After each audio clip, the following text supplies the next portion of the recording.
Mother Nature's in charge here, and we're just reacting to it. We're live from the flames of the Palisades fire today in the Los Angeles area. I'll have more on the devastation coming up. High wind and power safety shutoffs across San Diego County. Details coming up. The American Red Cross is on the ground providing vital aid in the Southern California fires. I'm Abby Black, working for you on how you can help. With our lack of rain, should we be worried about how much water is in our reservoirs? We have the details. CBS 8 News live at 6 starts right now. We're trying to do our best job to deal with the circumstances, but right now these winds, as you can feel right now, they're just unrelenting.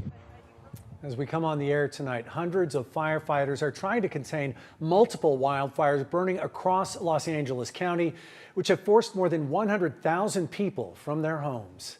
Good evening and thank you for joining us. I'm Carlo Cicchetto. I'm Marcella Lee. Right now, hundreds of homes and businesses have been destroyed as those fires continue to burn out of control. One of those fires has turned deadly. To give you some perspective, we want to give you a look at a map here of the 5 major fires burning across Los Angeles County. The newest one is the Lydia fire. That's near the top of your screen.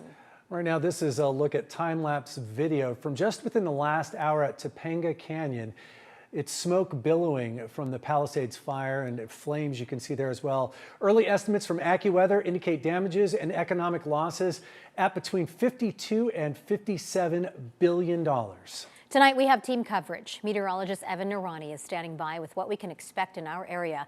CBS 8's Kirsten Holmes is live with a look at the winds here in San Diego. We begin tonight though with CBS 8's Alex Cheney, who is live in Pacific Palisades. Alex. Yeah, Carlo, it's been another devastating, tragic day in Southern California, and specifically the Pacific Palisades, which is the fire where we're at right now. We've been taking a look at this house. As you can see, it has the fire completely ripped through it, and it's now a complete loss. Formerly a 2-story home.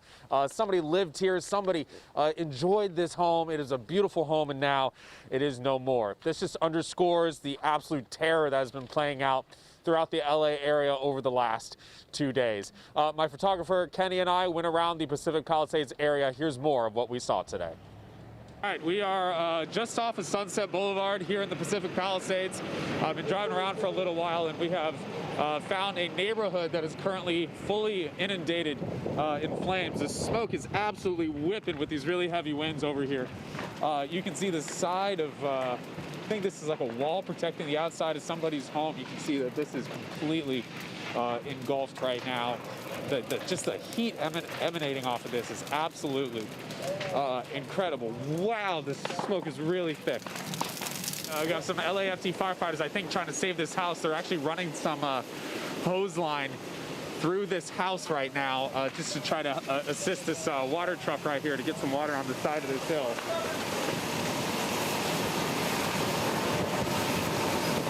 This house just now started going up in flames. You're going to hear multiple pops. Those are things within the house that are burning, that are extinguishing, and we don't know what they are. It's a really scary situation down over here. And we've come across a house that has been fully engulfed in flames. You can see the front exterior wall is fallen, and now all the inside. You can see a lot of the structure around the home all the way through the roof, and this is obviously a complete loss and is a really scary situation. This has been one of the most terrible fires in the history of Southern California. It'll be remembered that way as well. So first story to the second story, and also they had a really nice car over here as well that completely blew out once that fire hit the gas tank in there. And as you can see, it is now all completely smashed out. And we're a little worried that the front of the house might come down here in another minute or two. Also, we're hearing tonight that there's another new fire in the Hollywood Hills. So this fire event for Southern California and the LA area is going to continue, it seems, overnight. We will keep you updated. Reporting here live in the Pacific Palisades, I'm Alex Cheney, CBS 8. Alex, earlier we talked and you said there were a couple of people riding around the neighborhood on bicycles, but it did look like it had been pretty much abandoned. The people had got out to safety. Have you seen any people coming back to see if their homes have survived? Have they been able to make it back, or is the area just closed off? It's completely closed off right now, Carlo. It's been really, really quiet. There have been a few people on bikes that have come through here. Some of them kind of taking pictures of the scene, but it is completely closed off right now, down all the way to PCH. So you can't even make it up here at the moment, unfortunately, for those families who are trying to maybe see if their house is okay. Hopefully somebody can let them know, but this area is closed off at the moment. Probably for the better. Just a dangerous situation. You don't need that additional factor of other people rolling in. Alex Cheney reporting for us. Thanks, Alex. Another major fire is burning out of control inland on the other side of Los Angeles in Altadena. It broke out last night, also fanned by those fierce Santa Ana winds. At last check, it had burned more than 10,000 acres with no containment. Thousands have been forced from their homes. LA County Sheriff Robert Luna says at least 5 people have died in this fire, but gave no other details. Fire officials said there were also, quote, a number of significant injuries. They say between 250 and 500 buildings have been destroyed in that fire, and thousands of others remain in harm's way. North of there in the San Fernando Valley is the Hurt Fire. This one broke out last night near Sylmar and has since burned about 700 acres with no containment. We're told that 2 manufactured homes were damaged, but so far no injuries have been reported, so that's good news there. Several evacuations and road closures remain in place tonight. Those fires are exactly what we are hoping to avoid here in San Diego. Meteorologist Evan Narani is in for Carlene tonight, joining us now with the impact we're seeing from the winds here.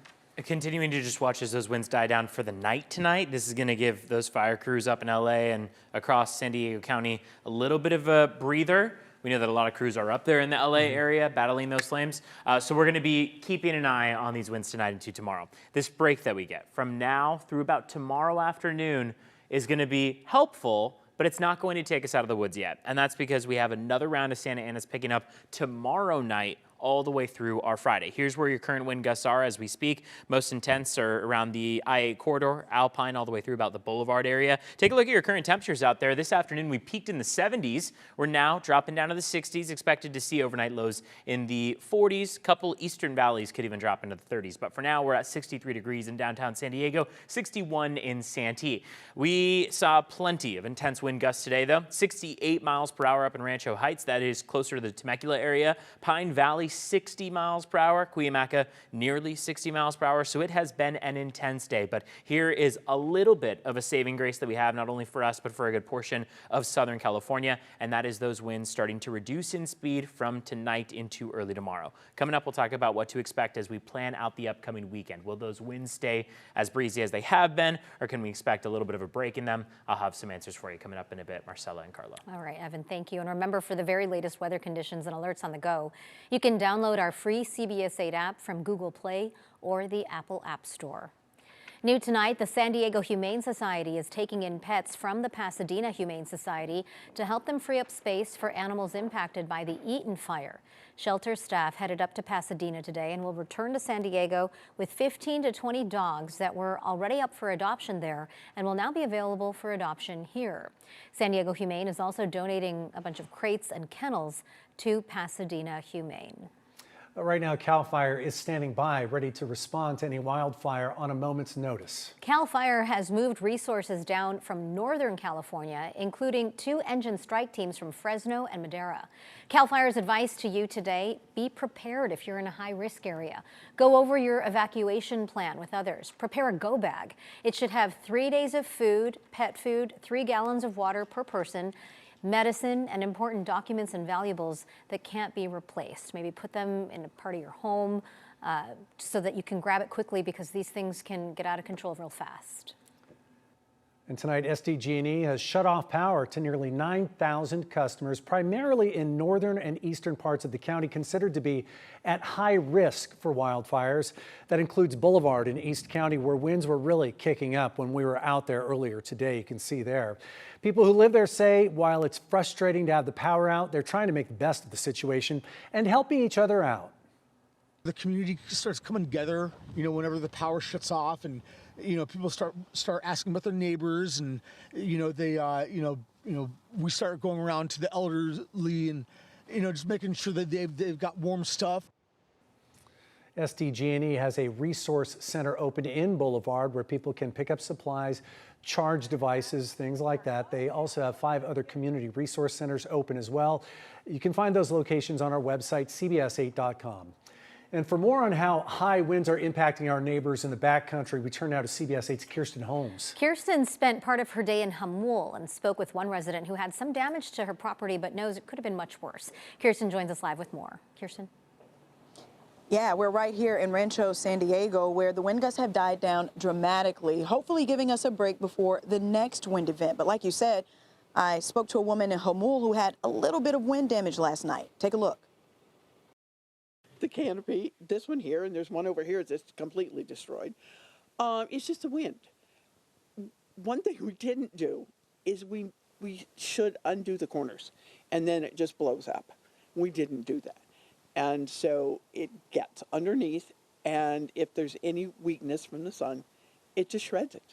Jane Haggerty says the tool she uses to measure wind at her house had a reading of about 40 miles per hour. But she's surprised that 40-mile-per-hour wind gusts could do this much damage. And it's not just the patio furniture. This morning, trying to drive in, you drove in, there's some areas where it's open on both sides. My car was moving sideways. Jane and her family are staying ready for a potential public safety power shutoff. But while they were sleeping last night, it was the wind that got her attention. It wasn't lashed completely. That's what woke me up at 4 o'clock in the morning. The door blew open. And the day before they celebrate her 8-year-old great-grandchildren, Finn and Ryan's birthday, they have to change a few plans. A bouncy house, a large bouncy house. Just lift it up and unplugged and is deflated now. That's the power of this wind. Jane says she's had to sit through a power shutoff before, and despite the wind damage, she's thankful to still have power as of now. I see them using discretion. I thank them for that. They seem to be paying attention and looking and saying, maybe we can leave it on here a little longer. Okay, so the National Weather Service says those Santa Ana winds will pick up again on Thursday, lasting into Friday. Reporting for CBS 8, I'm Kirsten Holmes. Back to you.